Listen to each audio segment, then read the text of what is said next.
The views expressed on the Final Straw Radio do not necessarily reflect those of Asheville FM, Friends of Community Radio, or any of the affiliate radio stations airing the show. Airing first on Asheville FM, WSFM-LP at 103.3 FM in Asheville, North Carolina. This is The Final Straw, and I'm William Goodenough. The show will later be archived at thefinalstrawradio.noblogs.org, and you can email us with questions, comments, or suggestions at thefinalstrawradio@riseup.net. Also, if you're interested in rebroadcasting any episode or segment of the show, you're free to do so. Just send us an email if you end up using any content. If you care to, you can send us letters at our new address, which is The Final Straw Radio, P.O. Box 6004, Asheville, North Carolina 28816. The show is brought to you by Firestorm Books and Coffee. Located at 610 Haywood Road, Firestorm Books and Coffee is a worker-owned cooperative in Asheville specializing in offbeat, underground, and independent literature. You can find a sample of Firestorm's catalog of books and zines, plus a full calendar of events at their website, firestorm.coop. For the Final Straw for the week of August 12, 2018, this is Burst of Goodness. This week on the show, we feature two interviews. The first is with a volunteer with the Steady Collective, a group that self-describes as, quote, dedicated to promoting the wellness of people who use drugs through empowerment and respectful collaboration. Our goal is to improve overall community health by reducing the rate of drug overdose and spread of infectious disease with education, advocacy, and direct services, unquote. Their ability to operate a harm reduction program around needle exchange and Narcan distribution to stop overdoses is being threatened by the city of Asheville. Then I spoke with Mary Ratcliff, the editor of 27 years of the San Francisco Bayview National Black newspaper, with a distribution of 20,000 copies around the U.S., including thousands behind bars. For the hour, Mary talks about the history of the paper, its relationship with prisoners and prison struggles, and difficulties faced by the poor and populations of color in white supremacist capitalism and the so-called U.S.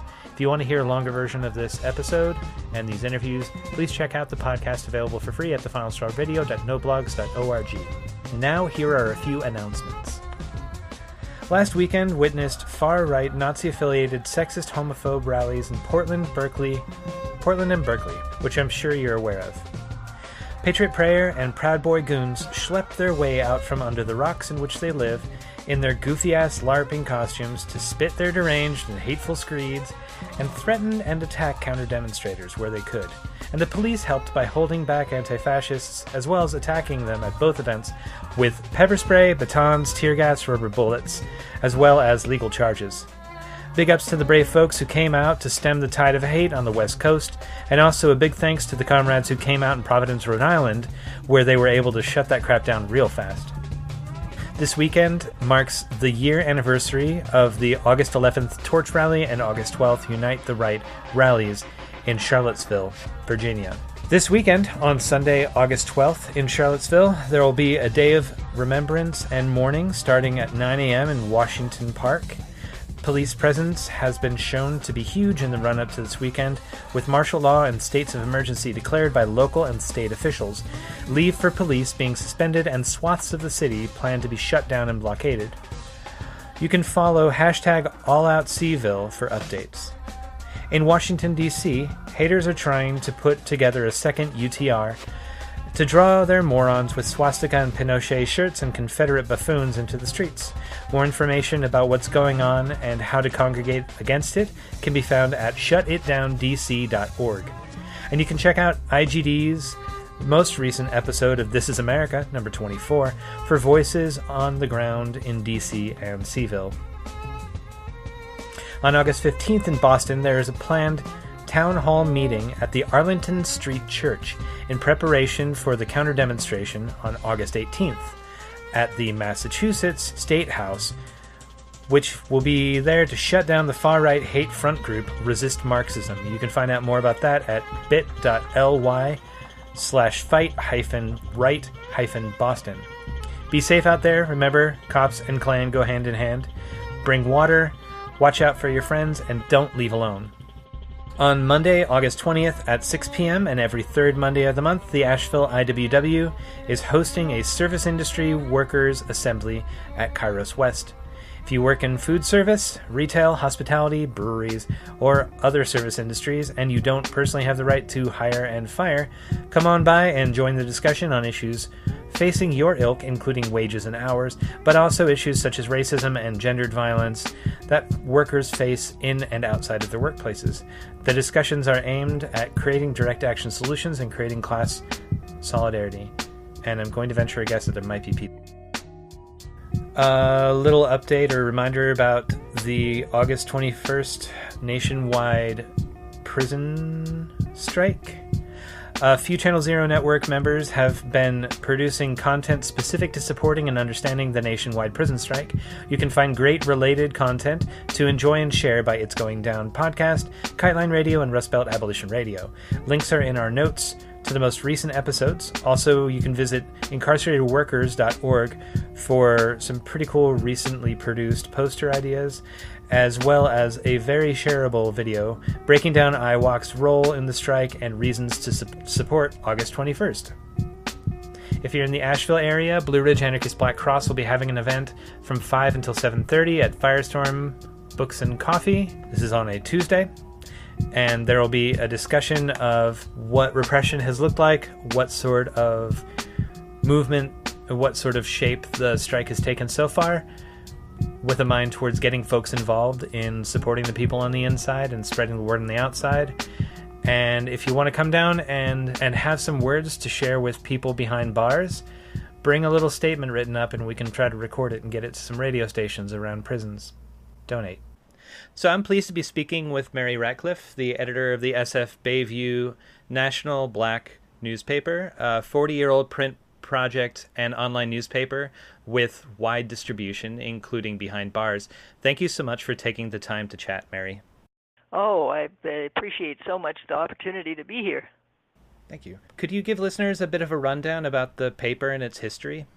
Well, the paper was founded 42 years ago in 1976 by a man named Muhammad Al-Karim, who was a community activist here in Bayview Hunters Point, which is the black heartland of San Francisco. And he had a nice little paper, but he couldn't get it out as often as he wanted to because it cost so much to print.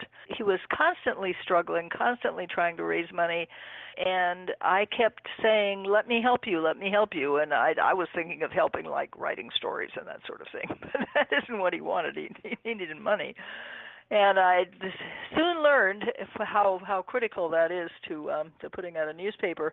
So we took it over in 1991 and put out our first paper in February of '92, and have been doing it ever since. And at that point, and I have to confess to the radio audience that I'm not black, which is a very strange thing for the editor of a black newspaper not to be, and that was not intentional. My husband, Willie Ratcliff, is a community leader, and he is definitely black and was head of the African American Contractors of San Francisco, so we had a very strong economic justice bent, and I had signed on 42 years ago to be his helper and wife. And so when we were about to put out our first paper, it was late in the evening, and the fellow who was going to be our editor was there with me, and we were editing stories and getting them ready for layout in the morning and then printing later that day, and the clock struck midnight and he said bye. And he just decided that was too much. It was just too much work. He was getting on in years, and so he left. And that left me in the chair, and I've been keeping it warm for 27 years ever since, and now the need for a new editor. So if anybody listening has any inclination, we desperately need somebody new to pass the torch to, and so please keep that in mind as I go on explaining. But anyway, so we put out a paper, and we were going to concentrate mostly on economic justice issues, but other stuff got in the way. The very first issue, someone had volunteered to do a column about housing issues, low-income housing, and they lived in a subsidized high-rise, and there were a lot of problems there. And so they invited a young woman who had agreed to be a photographer for the paper, invited her over and to take some pictures to accompany the column. And as soon as the management people and security people discovered that somebody was coming there to take pictures, they put her in a little jail cell that they happened to have in the basement. It was all set up with the sheriff that they arrested so many people, they would just hold them in the basement in their little cell, and then the sheriff would come and pick them up, and or the police department or whoever. So we had to talk our way out of that situation, and it was very clear from that experience that housing was a major issue. And yes, poor people sure did need a voice and some advocacy, and advocacy journalism was what we were very comfortable with doing. We don't have any interest in being objective. We know what side we're on. It's the side of justice. So we jumped into the housing issues, and we're able to make a lot of progress. I'm talking about not just the paper, but the community. I mean, we always felt that the paper was just the voice of the community. So we weren't after personal or even business success. We were after progress for the community, and it sure needed it. And that was the height of the crack epidemic. City Hall had shut down all of the local organizations, and that used to be very popular and used to be able to draw hundreds of people to every monthly meeting. And there was no way for people suddenly to communicate with each other, which was the first time that had ever happened in this community. And so the paper had to serve that purpose. And other issues arose. One was pollution. We had an electric generation plant, PG&E, which is the huge company out here, had a plant right at the foot of the hill that thousands of people, very poor people, lived on. It was almost all, Hunters Point Hill is almost all public housing, still is. Well, public housing isn't public anymore, but it's all privately owned. But anyway, a lot of poor people, a lot of black poor people. And a columnist of ours was staying with her daughter and grandchildren there, and she was coming in the morning saying, I had to stay up all night with Giovanni because his nosebleed wouldn't stop. And, that just, as a mom, that just really got to me. And so we decided to see what we could do about shutting down that plant. It turned out that it was the most polluting plant in the state, and nobody in San Francisco thought that we had a prayer against PG&E. PG&E was just huge. It's a monolith. And they owned the media. They owned everything. So they don't anymore, thank goodness. But anyway, we campaigned away, and there was a white woman who lived actually very close to the plant herself, who was an environmentalist and highly educated, and she said, I wouldn't mind writing a column for every paper about environmental justice, which was a very new concept in those days. This is, the early 90s, very early 90s. So she did, and people read them. And we have a very highly educated community on environmental justice, and that's helped us in fighting the Navy, which was right down the road from the PG&E plant. We won with PG&E, and they did shut it down.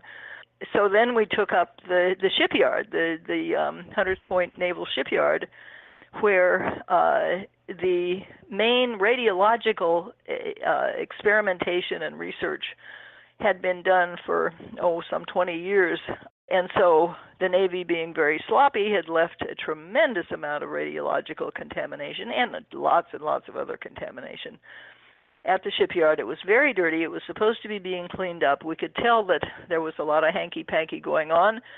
And it turns out that that's the case. And if anybody wants to Google eco fraud, ECO-fraud, you'll probably come up with stories about the Hunters Point shipyard recently, which cover the fact that the Navy's contractor has been fraudulently testing the soil for years and years and years, ever since they started, which is like 30 years ago now, almost.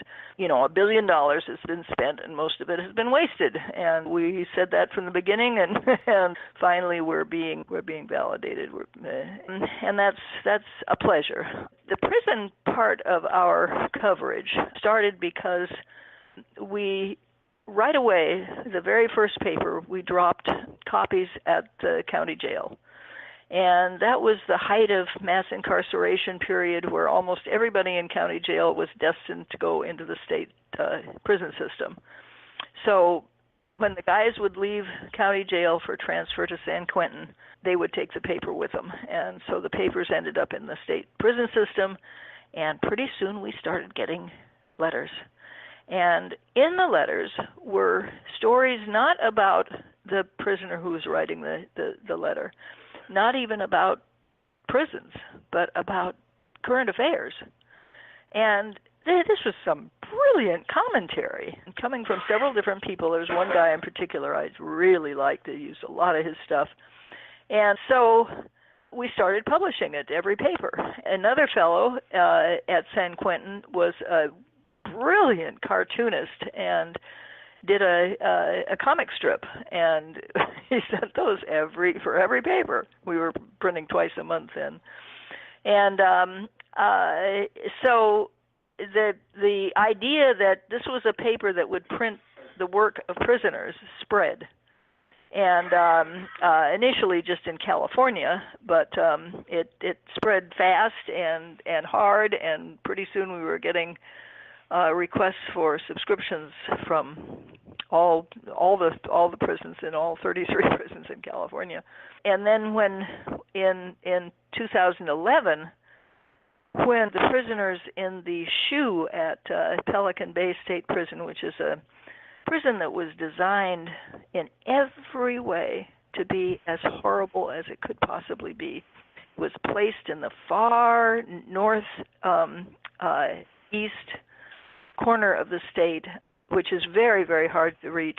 Del Norte County. Mm-hmm. Most of the prisoners coming from Southern California, of course, their families were, they were certainly limited in how much they could visit, if they could visit at all. Very, very expensive, hundreds of dollars to make a trip to Pelican Bay. And so many of the guys got no visitors at all, and then the prison itself was designed to be as torturous as possible without actually beating anybody, without actually physically assaulting anybody.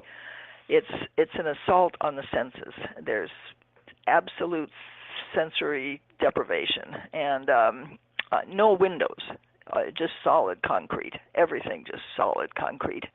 No view out of your cell door. The front of the cell is, instead of being bars, is perforated steel with little holes, so you can sort of see, but you can't really see.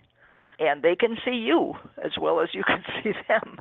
So that means you have no privacy. You go to the bathroom, everything right in front of the guards.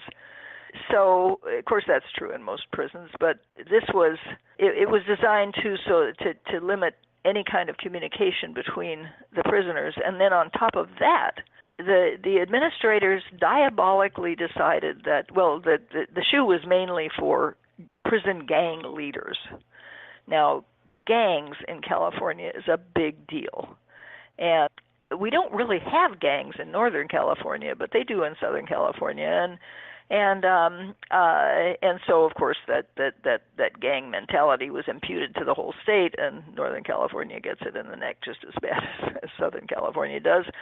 But anyway, the gangs generally would continue their hostilities among each other when they got to prison, and that was something that black prisoners didn't get involved in a whole lot. Mostly their beefs were with the administration and the guards. But anyway, the leaders of these supposed gangs, and in the case of blacks it was completely supposed because there wasn't any gang, were housed in the SHU, and what they decided to do was to move the top people, what they considered the top people, next to each other, so that even if they could figure out a way to communicate, and if they scream real loud, they can hear each other, sort of. And of course, sometimes they can get little kites, little pieces of paper slip back and forth. So communication is possible, but very, very difficult. They figured that they wouldn't talk to each other because they're sworn enemies. And they didn't for a while, but after a while they did. I mean, they're human beings. They desperately needed some kind of social interaction. So they started talking to each other, and the more they did, the more they found that they had in common, and the more they found that what they wanted most of all was to get out of there, and it wasn't going to work to just file individual suits, which is something that experienced prisoners and very bright prisoners do. And those suits often help, but that wasn't going to be good enough. One person was not going to be able to overturn that whole system. And of course, the system of sensory deprivation and supermaxes and so on had by that time spread around the country and is just as bad in other places as it is in Pelican Bay, or almost, although there are very few prisons that have no windows. That's just really horrible. I mean, these guys could barely remember what a bird looked like, or what a tree looked like, or what even a blade of grass looked like. And it was just so wondrous for them when, well, anyway, so they went on a hunger strike, picking up from Bobby, what's his name in Ireland? Bobby Sands. Yeah, Bobby Sand. That was their inspiration. It was you might know Allison Stoughton Lind in Ohio, and who have supported the Lucasville prisoners for so long. They got to know Todd Ashker, who is Aryan Brotherhood leader, supposedly. I don't know if Todd really is the Aryan Brotherhood leader, but anyway, that's what he was labeled, and so he was the white guy in this little group of cells that they called the Short Corridor. So it was the Short Corridor Collective, and somehow he and Allison and Stoughton got together and started corresponding, and he was just really casting around trying to find something. What could they do now that they had decided to do something together? What should it be? What would get the most attention? What would get compel change? And so they put him together with, I can't remember what his name is, but a guy who had studied Bobby Sand and the IRA prison hunger strikes very, very, very thoroughly. And they started corresponding, and so pretty soon Todd had a pretty good grasp of what he had done and how they had done it, and how they had kept people's spirits up and all. And he sold it to the other guys, and they decided to declare a strike. And my first question when Alice Lynn called me was, is anybody black involved? Because we're a black paper. And sure enough, there were blacks involved. And so the black leader that had been designated by this system happened to be double-celled. They could choose to have a cellmate if they wanted to. They didn't have to be entirely isolated, but he was the only one who did. See, it's a tiny cell, so you're really sacrificing a lot to bring another person into it. The two of them could hardly move. But anyway, the partner, the cellmate of Sitawa, the black leader, a guy named Mutope, was a good writer, and he was the scribe of the hunger strikes, and he would write constantly to the Bayview, and I would publish everything he wrote. And so we were able to get the word around several months before the hunger strike started, the first one on July 1st, 2011. We were able to get the word out to the rest of the state. 6,600 people participated the first day, which was pretty amazing. And this was according to the state's own records. So they don't count somebody on hunger strike until they've missed 9 consecutive meals. 3 days meals, but that many people, 6,600, did go the first 3 days without eating. And also, this time they had tried a hunger strike a few years earlier, and it had fizzled because they didn't do it honestly. They all stashed commissary food in their cells, and so they were able to keep eating less, but still keep eating. And so the administration had trashed them for that. I mean, it's like these guys they're just playing. And so in 2011, they decided, look, we're going to police ourselves this time. We're not going to do that. This is going to be a real, honest hunger strike. We are going to starve ourselves, period. And that's what they did. And so the leadership, the main guys in Pelican Bay were still on hunger strike when they were convinced to let it go because they were promised that there was going to be some legislative action. See, generally, up until that time, the prisoners were only looking to the courts for relief. And looking to the legislature was a new idea. They didn't know much about the legislature. They didn't know people there. But gradually they did get to know people and learn the system and figure out how it works. They were up against a lot of problems, though, because the CCPOA, the California, the guards union, they were known as the biggest, the strongest lobby in the state. So in California, unlike many other states, the prison guards are paid minimum wage. They hate it. And so, of course, it doesn't draw anybody with any kind of a good background. But in California, that is not the case. The guards are very, very well paid, and I mean, sometimes a guard with a lot of overtime can make way more than the governor. So this is a very desirable job to a lot of people, and boy, they hang on to them, and they do not want to see any cuts to that budget. All they want to see is growth, and that's what they get every year. And because of course they buy all the politicians, so kind of like the Israeli lobby, It was tough. It was a tough sell, even though this is supposed to be a progressive democratic state. Typically there's no more progress with the Democrats than with the Republicans. And but anyway, they did make a little headway. And then when they could see that the administration was not taking them seriously, after the end of that first strike, they waited a few months and started a second strike in October. And that one drew 12,000 people, which was also very, very extraordinary and very, very exciting. And we were so proud of them. And they didn't quit that one until they had what they thought were some pretty solid gold promises that something was going to change. And actually, a few things did. They got beanies. They were able to get low watch caps. And I mean, they have to pay for them, but at least they were allowed to have them. I mean, the weather's super cold in the winter, and they would be freezing. They had one little thin blanket, and mostly they were just in boxer shorts and t-shirts. And so anyway, they were allowed to get some sweatpants and some beanies.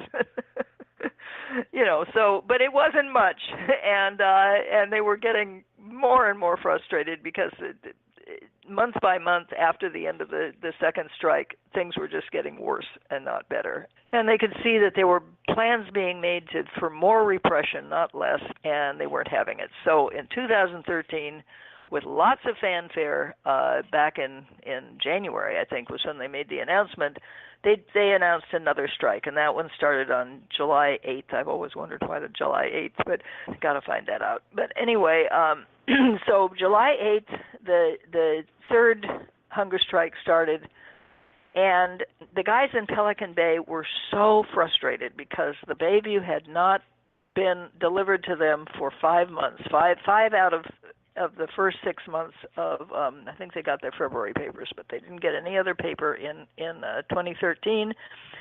And so they didn't know what people were saying about their plans. But they were the least important people to get the papers because they were the ones who were making the plans. So they knew what they were doing. And, I was real sorry that they couldn't see the paper, but they weren't really the ones who needed the news. It was the rest of the state that did, because they needed the rest of the state to go out on strike with them.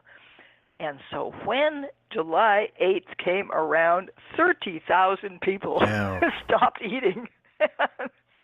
We were just totally blown away.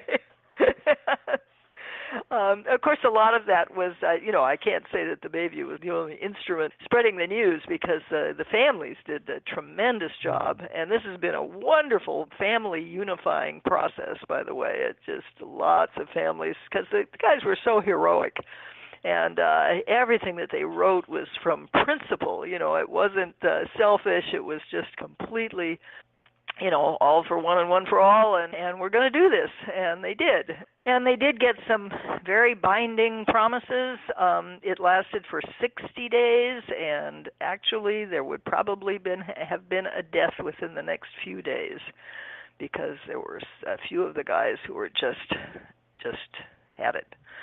And took them a long time to recover. But anyway, it did make progress. A lot of that has fallen back. There's a lot of retaliation. Nearly all of the leaders of the hunger strike are back in solitary confinement again, and some, they don't call it the SHU in most cases, although they still have the SHU. But anyway, they've disguised it a little bit. It's just the same thing. And so, I can't say that there's great jubilation in California, but it was historic, and I think it did a very, very worthwhile job. Now the leadership has shifted to other parts of the country, and everything is being done on a nationwide basis now. I guess your listeners know a lot about the big strike coming up. I'm very excited about that, and so hoping that if we can get a September paper and an October paper and a November paper out, so we can publish all the stuff that the guys are going to be writing about it and what some of the results are, and let's hope that they're positive. But even if they're negative, that could sometimes that helps to build the movement. So. We'll all use whatever we can. The prison work is incredibly gratifying, and the community work is incredibly gratifying too. But people in the community in this world right now, so few of us have time to think and stop and just do a little kind thing like telling somebody thank you. We're all scrambling to survive, scrambling to meet our obligations, and there just isn't much time for that sort of thing. So you don't get a lot of feedback, or at least we don't, from the community, but we do from the prisoners. The prisoners write every day. I mean, yesterday there were 38 letters from my prison gosh. mail. That's so many. And we average around 300 a week. That's awesome. And there are going to be people asking for subscriptions, some paid, some not. We have to be very sparing about the pay less subscriptions, because we just can't afford it. But there'll be changes of address. The guys get moved all the time, especially the organizers, who are the ones who read our paper. And then people send stories, all kinds of things. And so it's, pretty time consuming to go through all those letters, but are they fascinating. And it's so, you just can't help but be tremendously charged up by reading those letters. To know that somebody is appreciating what you're doing, and not just appreciating it, but their life depends on it. At least that's what they say. And that kind of puts it puts a little pressure, but it's a good kind of pressure. It's a lot of incentive. I'm very, very driven, no question about that. But I'm also very old. I'm now 79, and I get tired. I get so tired, and so we really need some money to pay somebody to take over. We don't live in a world where people can live without money. It's not Black Panther era where you just could be so dedicated that you would find a way, you'd stay with somebody and find something to eat somehow and just dedicate your life to the cause. There are people still, I'm sure, who would love to do that, but we can't because all that safety net stuff is gone. There's no public housing. There's no, well, So somebody's going to have to get paid, and so we're desperately trying to raise money. So if anybody has deep pockets or knows anybody with deep pockets, please send them our way. What's your circulation like, both inside and outside of prisons at the moment? We mail 3,000 papers to print. We print 20,000 papers. 17,000 go out to the community in San Francisco and the East Bay, which is Oakland, Berkeley, Richmond, San Leandro. We print 3,000 to go almost probably 95% of that is to prisoners, maybe more than 90, probably more like 97 or 8.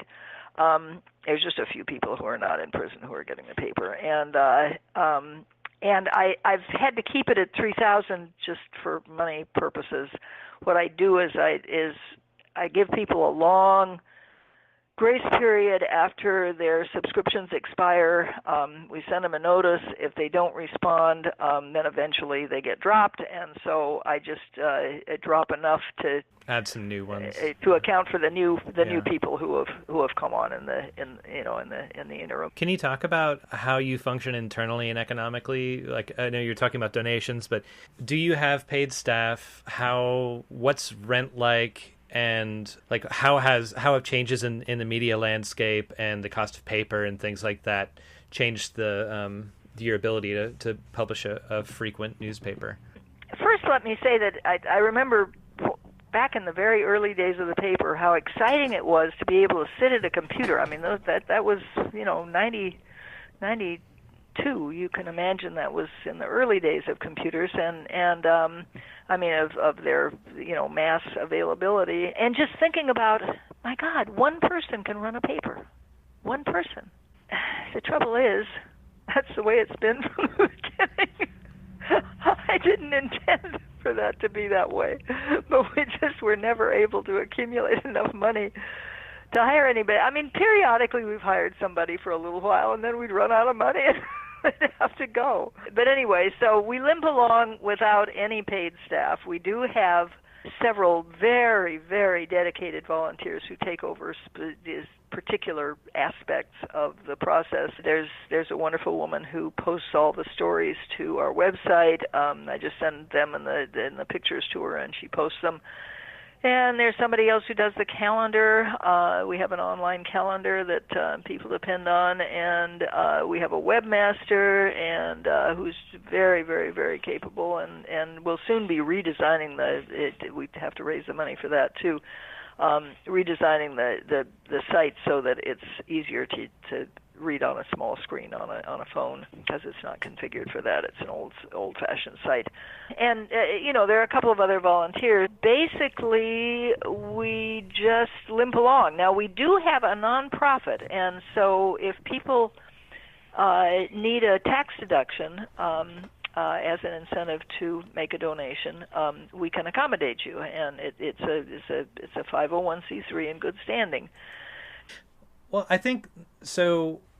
You've talked very kindly about the amount of interlap and intercommunication that you have with people behind bars, and it should be clear to the listenership how the prisons, like people that are in prisons and in various states of incarceration or relationship with prisons, whether they be on parole or probation or what have you, like everyone to some degree is intertwined with the criminal justice system, and in particular it affects people like marginalized communities, populations of color, people with like non-permanent citizenship status, poor people, no matter what color they are.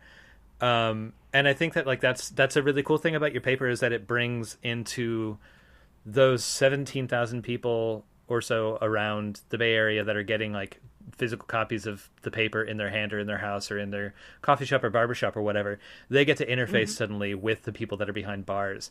And it's likewise, the people who write articles, editorials, whatever, get to interface with the prisoners, or the prisoners get to interface with them. And some of the stuff about the strikes in California that we got to talk with Ed Mead the editor Oh, of yeah. California Prison Focus before and after the strikes in 2013. And a lot of the issues that were being brought up were around debriefing and the concept of like people getting put into segregation, administrative segregation, or the SHU or whatever, with the accusation by someone else, some other prisoner, that they've been a part of a crime, like a criminal gang, an affiliate, whatever. And then in order to get out, you have to name someone else that you claim is in that position, which creates this like snitching circuit of like gang jacketing.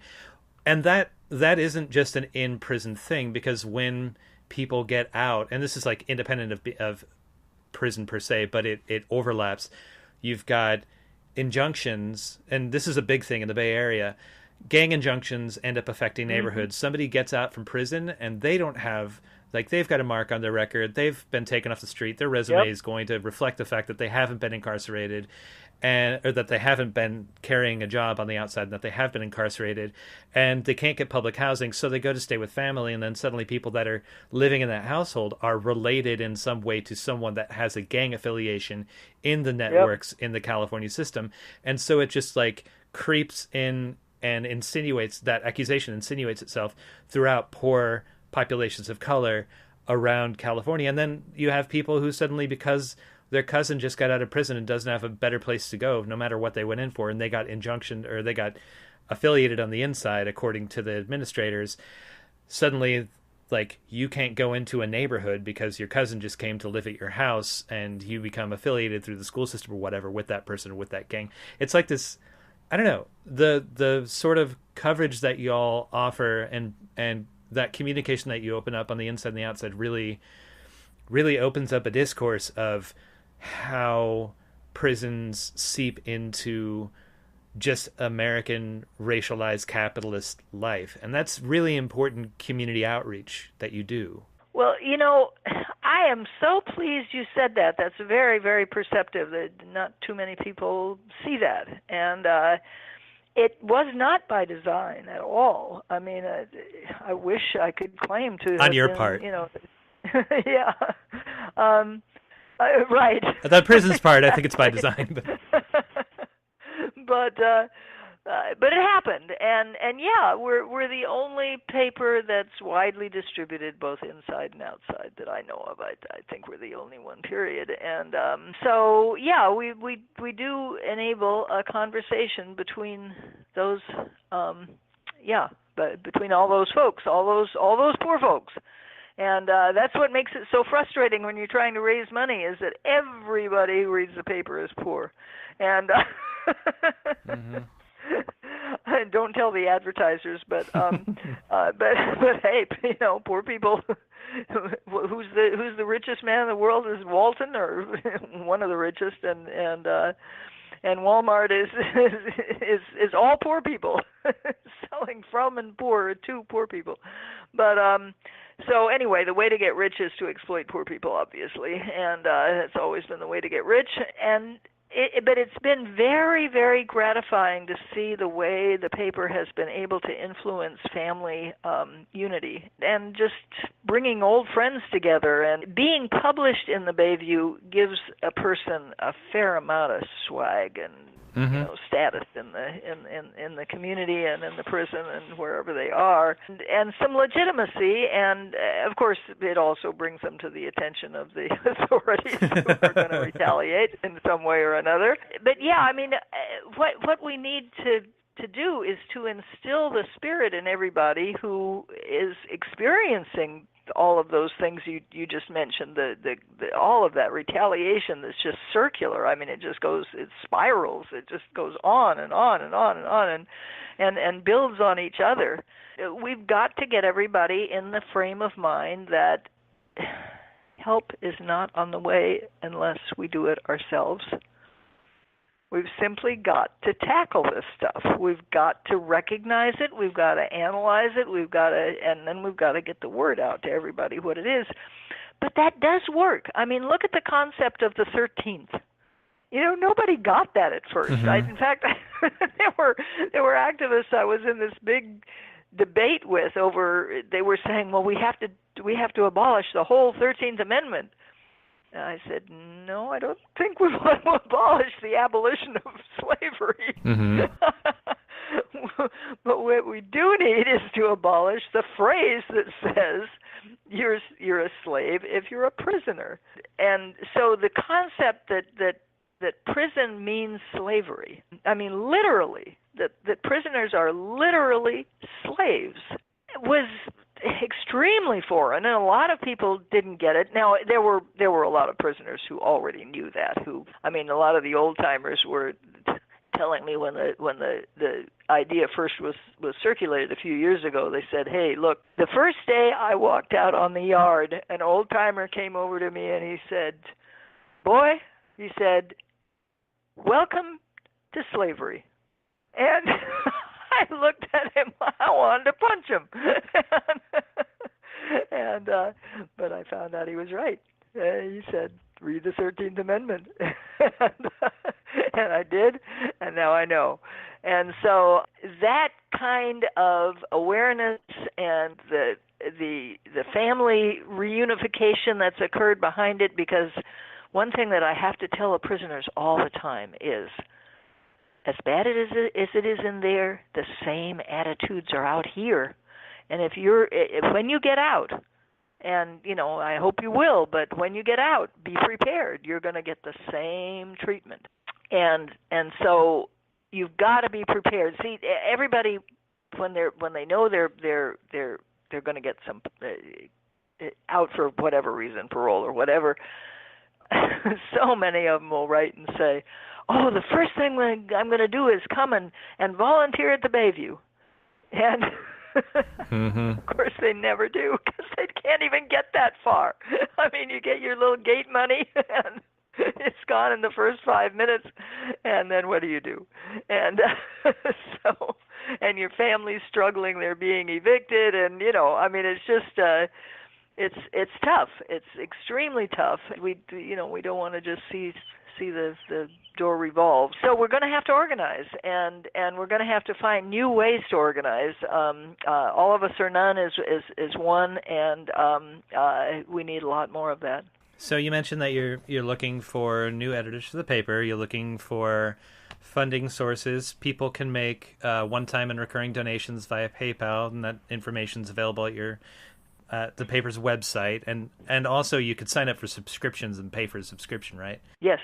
Yeah, it's $2 a month or $24 for the year. Can you talk about if someone is like, well, I have this business that I want to advertise, and y'all mentioned advertising. What's the policy that you have in terms of accepting advertisers, if there's like a movement organization that wanted to contribute in that way? Oh, well, ads are great. And, if an organization wants to get the word out, and if it's for people in the Bay Area and people in prison who you want to hear that message, we are a darn good way to get it out.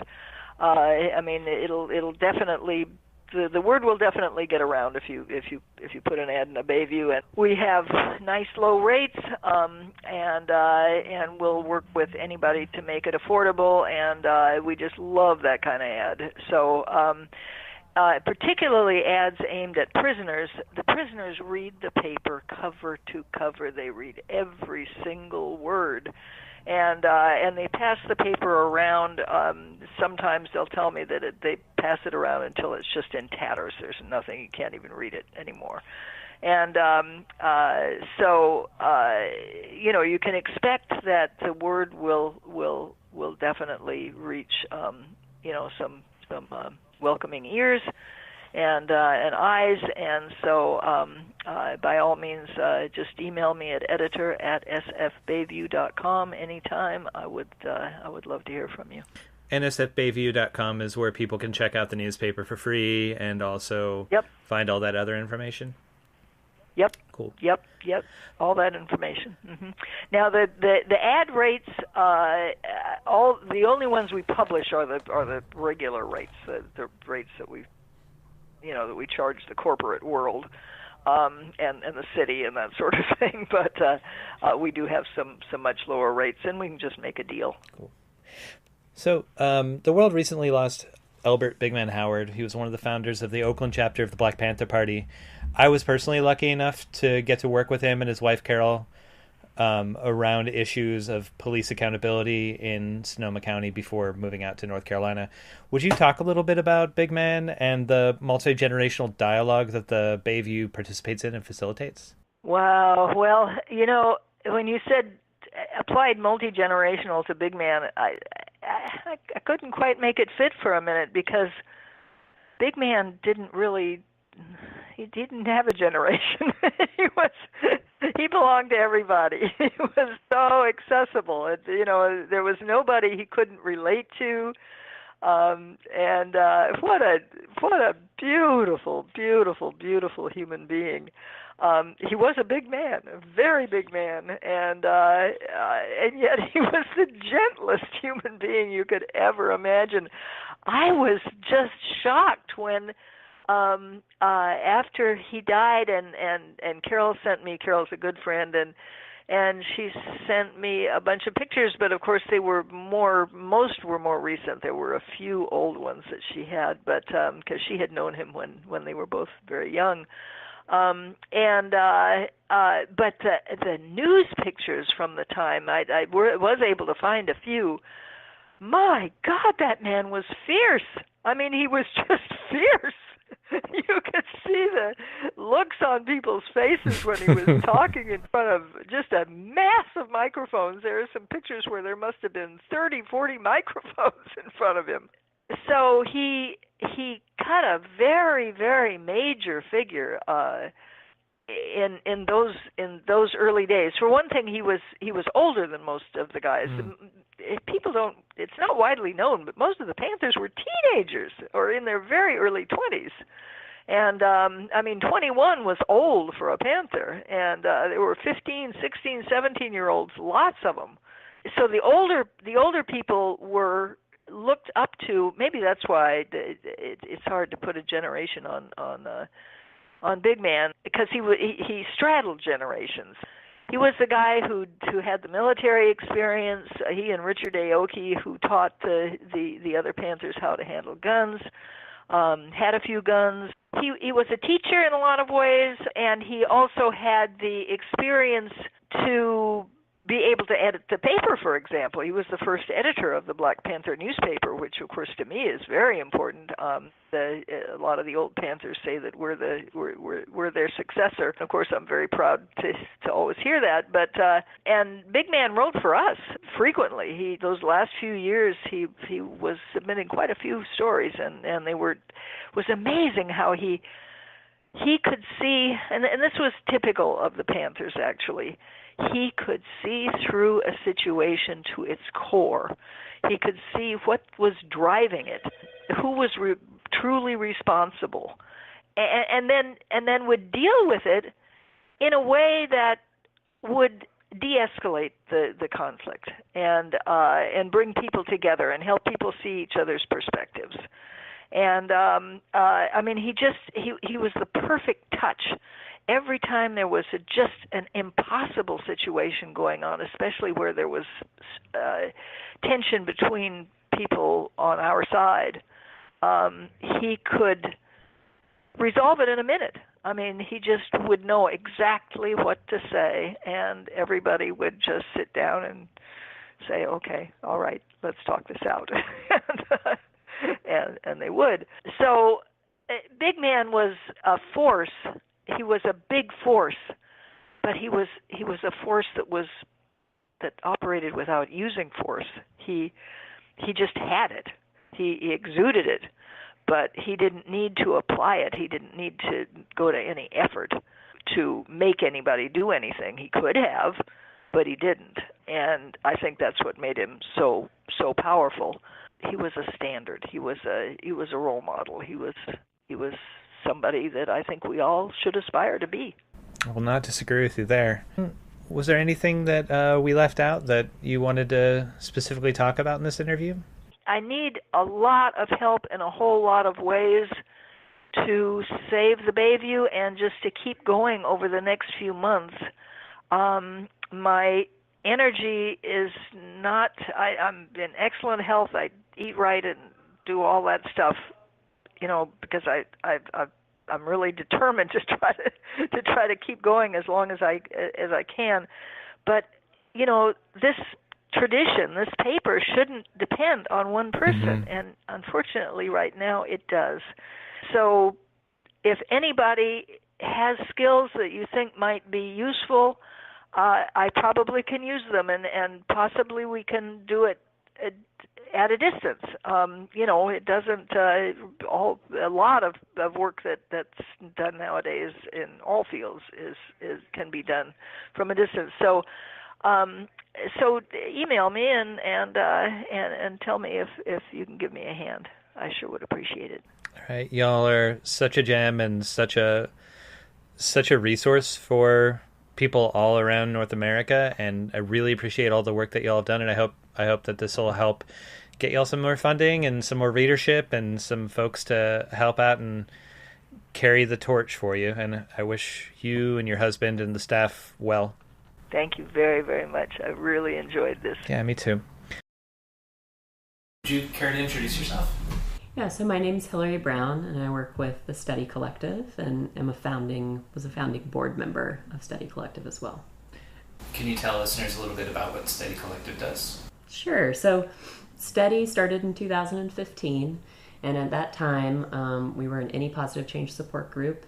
And so we just brought folks in, and they set goals for themselves, and they could be actively using, and other participants in that program would help them stay to their goals.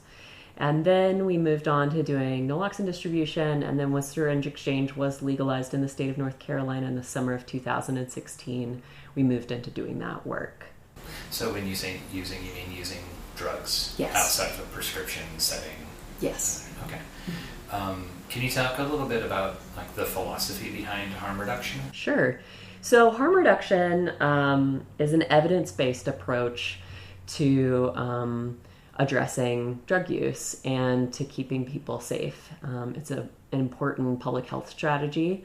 We know that folks who are using syringe exchanges are getting clean syringes, other clean injecting equipment, wound care kits, and so it is proven to drive down rates of HIV and Hep C.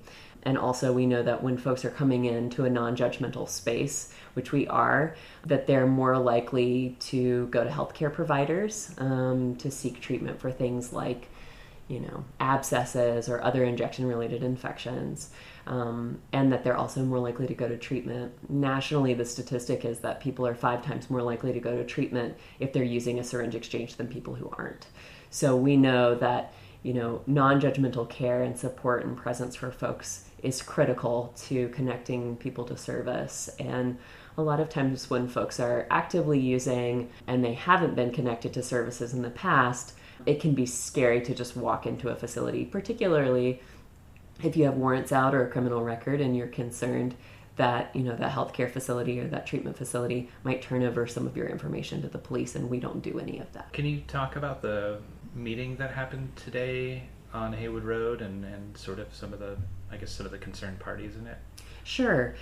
So we've been part of a conversation with 12 Baskets and Kairos West and Firestorm for about a month now. There was a complaint from a landlord that had a property in that area near 610 Haywood. And he had complained about public urination and discarded needles and some other things. And so we met, and the city was called into that conversation.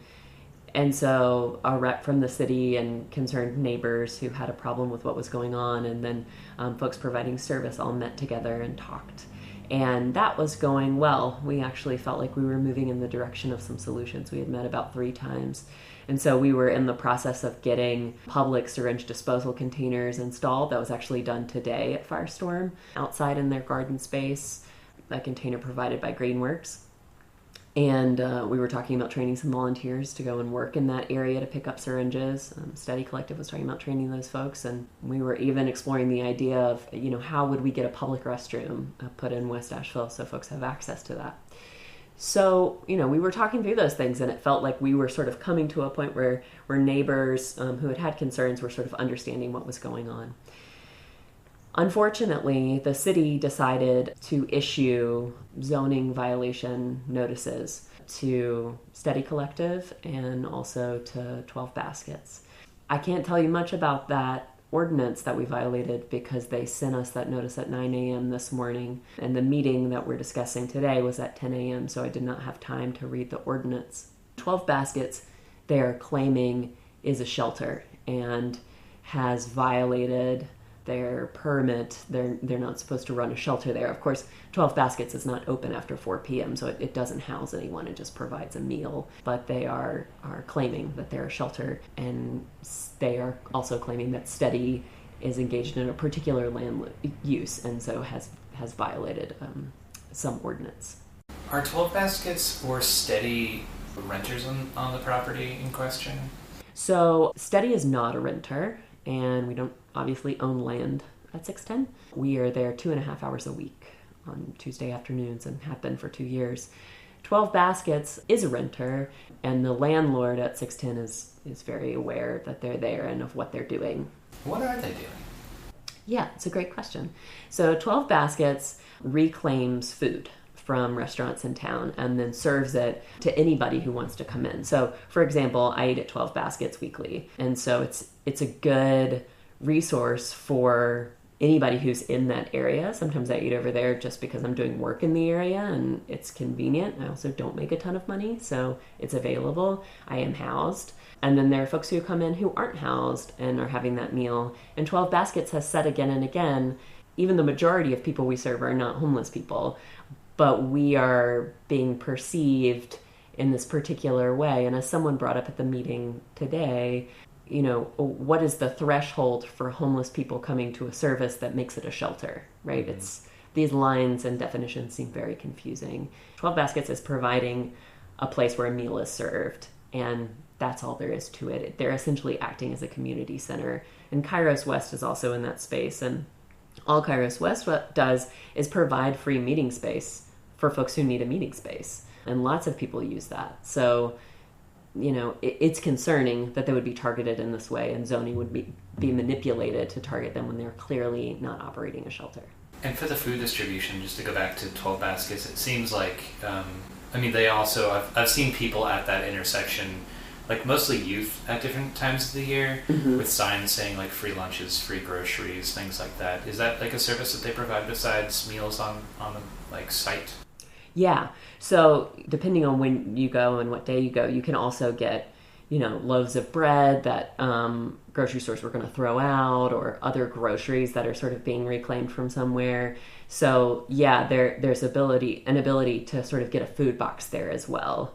And of course, what we know about food boxes is food boxes are really a great service for people who are actually housed, mm-hmm. because being homeless and getting a food box, it's pretty hard to cook anything or prepare food. So it's sort of more evidence that they're serving a lot of people who are actually housed and, have access to a kitchen on their own. And there's even, I remember statistics, at least years back, probably 8 or 9 years ago, I remember hearing a statistic that the average age of someone who is considered homeless in the United States was something around 10 years old. Mm-hmm. And that the working definition that they and a lot of other, city or governmental organizations apply to what homelessness means includes not only living in a car or being in the rough, sleeping out, but also unsteady housing, mm-hmm. living on people's couches or shifting from house to house on a regular basis too. So they may even have access to a kitchen, and it's, mm-hmm. But they just don't have a permanent, settled, safe space to be in that's theirs. And I think, we know about Asheville as the second fastest gentrifying city in America, that there are many precariously housed people here, right? So, yes, you're right. Someone sleeping on a couch or sleeping, in an extra space in a friend's house and they're unable to pay rent. That's very precarious. You could be kicked out at any time.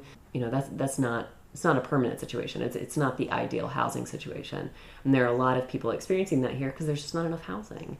And so the people using that service It's a range of folks, and I think it does include children. I certainly, I have a 3.5-year-old, and I take him there to eat. And when we go, there are other kids there every time.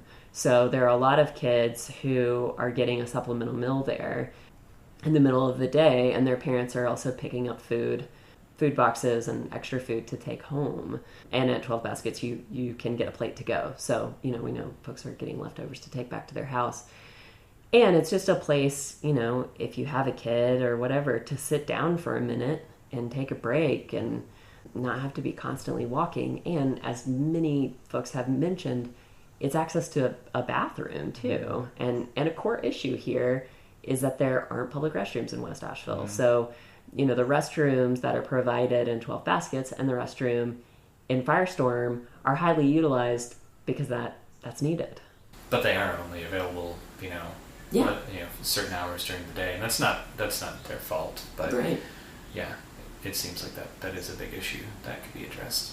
So we've kind of talked about some of the implications and some of the impacts mm-hmm. of 12 Baskets as a project on the communities here, especially the underserved communities. Mm-hmm. And you mentioned some of the reasons, some of the data-based mitigations of public health issues that things like needle exchanges provide. Can you talk about the impacts that you're aware of and able to measure with Steady Collective? Sure. So in 2018, we mentioned in a public post, and I also mentioned today at the meeting, that we've had 47 overdose reversals reported at the Firestorm location alone. Can you describe what a reversal is? Sure. So we pass out free naloxone kits, and there's a standing order in the state of North Carolina, and so we're able to do that, and we give those kits away for free. And naloxone is an opioid antagonist, and so what it does is it goes into the brain, and it literally just scrapes the opioid off the natural opioid receptors in your brain.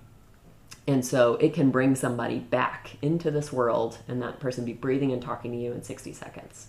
It's amazing. So it's a life-saving drug, and we are able to provide it for free thanks to the support of North Carolina Harm Reduction Coalition. And that has been a service that we've provided the whole time, even before syringe exchange was legalized.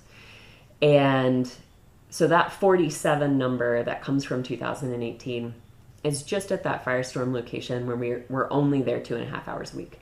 So that's a huge number.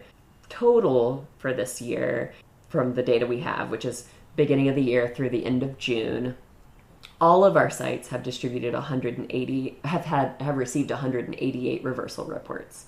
So 188 times people have come in to Steady Collective in 2018 up until the end of June and said, I reversed an overdose, and here's what that looked like. And every time somebody does that, we take some information about what that looked like. How many vials of naloxone did you have to use? How long did you wait? Do you think fentanyl was in the dose? Those sort of questions. And I'll say that, that's sort of a technical thing we do because we have to report in that data. But it's also really true that a lot of folks who are using drugs don't get to talk about that experience ever because they're engaged in a behavior that our country has criminalized. And so their grief is a secret grief a lot of times. And that's pretty heartbreaking that, they witness a near-death experience or they watch someone pass away and they don't get to talk to anyone about that. And so we can sit there and have that conversation and say, gosh, I'm really so sorry that this has happened. And how can we equip you to keep this from happening in the future? This year, again, to about the end of June, so January 1st through the end of June 2018, we've distributed a little over 50,000 needles. And why that's important is because we are seeing escalating rates of hepatitis C in Buncombe County. We're seeing new cases of HIV. We are seeing a ton of injection-related infections. One of the number one surgeries at Mission Hospital is surgery for endocarditis, which is a heart infection that comes from using dirty needles. And we know that folks are injecting with river water, that folks are using really old needles that they dig up or find, and clean needles eliminate a lot of those issues. And so, syringe exchanges do often bear the brunt of public outcry against needle litter and sort of the quote-unquote behavior of drug users. But we have to do this because we're at a place and we're in a city where in the course of half a year, in 8.5 hours a week, we can hand out 50,000 needles. That's pointing to the need, right? Yeah, I think in terms of data, we're just seeing a steady increase. And last year, in 2017, for the entire year, we had 250 reversals. We're at 188 as of the end of June. So that difference is also showing, we've just got an increase. There's so much more fentanyl here, and we do provide test strips so people can test for fentanyl in their drug, and we're getting a lot of positive reports. Folks come back in and say, yep, this contained fentanyl in methamphetamine, fentanyl in heroin, fentanyl in cocaine, fentanyl in pressed pills that are supposed to be benzos. What does fentanyl do?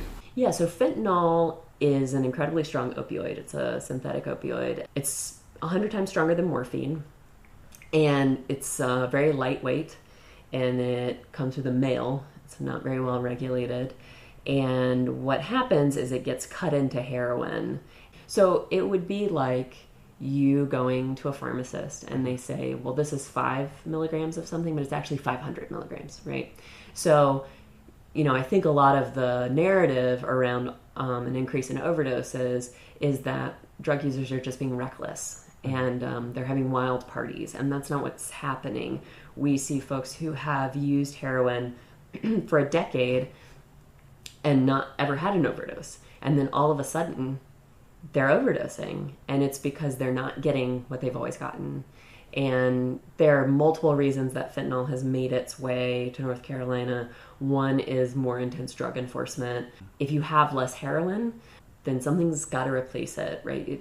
It's not a supply-demand situation in that if you eliminate the product, suddenly the demand will go away. People are dependent on the substance.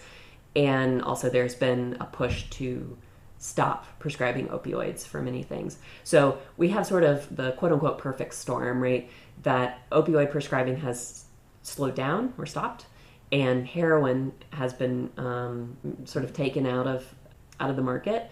And so there's a gap, and a lot of people who are dependent on opioids, and fentanyl is filling that gap.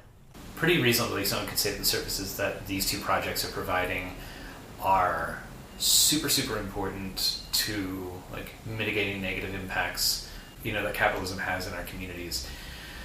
Things that are really good for people, especially the most marginalized members of our society. As far as I'm aware, most of the public health services or shelter services or other things are generally not available in highly trafficked areas of town where there's a lot of commerce coming, a lot of tourists going, and I'm sure there's two sides to that. It's cheaper to build facilities over here, and then maybe there's zoning issues too. But it kind of feels like this has kind of come to a head because it's a space in a more public space. It's not set back in a neighborhood that is being used to distribute these services, and maybe there's a bit of NIMBYism on the part of local businesses of saying I don't even know if they're saying these are good services to have or not good services to have, but they're saying that they don't want it to be right next to where they're operating their restaurants or the breweries or whatever else. If somebody was making that argument to you, how would you respond? How is it about bus services or accessibility that differs between, say, the rescue mission space that's over by Westgate Market or Westgate Shopping Center? That place is super hard to get to, dangerous too. So what we know, the majority of studies participants are homeless, and that's not true for every syringe exchange, but it's true for ours, and we did that intentionally. We walked around town before we decided to get an office space, and we sort of made notes of where there was a lot of needle litter. And Haywood Street congregation at that point was dealing with a lot of needle litter and folks using on campus, so we went and had a conversation with them about locating there. And it's a great fit. It continues to be a great fit. And we do 2 days of outreach there and have received less complaints there. Our setup in Firestorm in West Asheville is important because a lot of the folks who are coming in, just like the folks who are coming to Haywood Street, are walking there, right? So it's not as simple as like, oh, this is a hassle to deal with this zoning problem, we'll just relocate.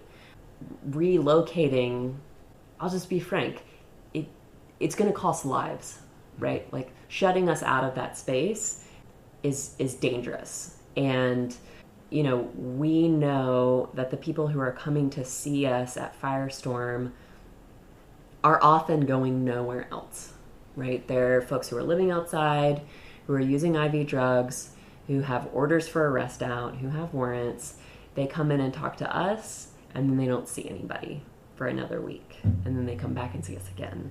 And so, you know, and in addition to that, a lot of those folks are living in homeless camps or around other homeless folks, and they're taking needles back to those other folks, right? So they're doing peer exchange for us. A lot is happening out of that space in the time of 2.5 hours, and this zoning would ruin that, right?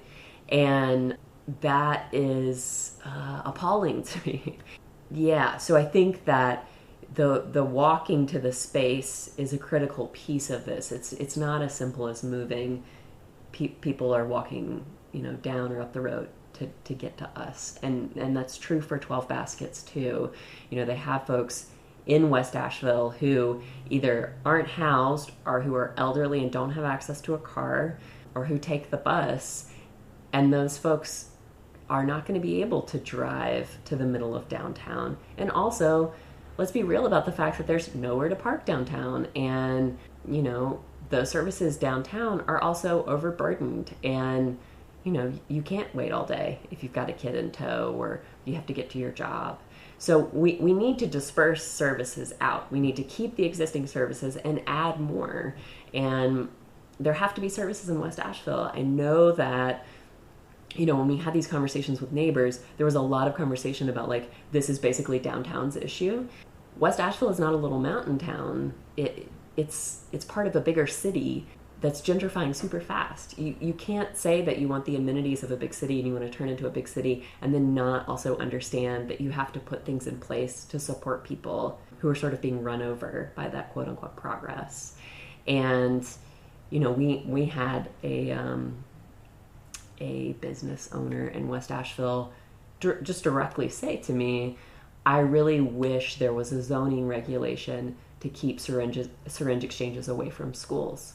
And I said, well, that doesn't exist, because it doesn't.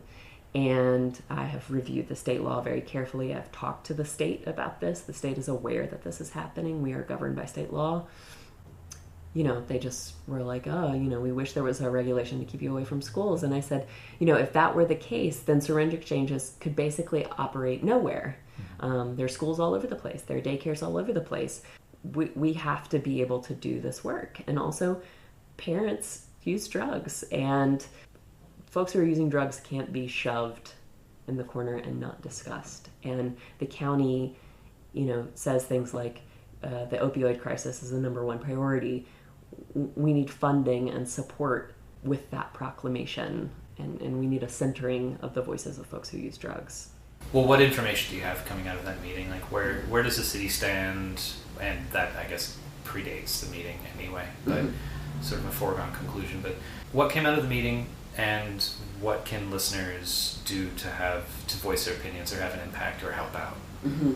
Yeah, so I think that folks got the opportunity to sort of hear a little more about the services that are provided at 610.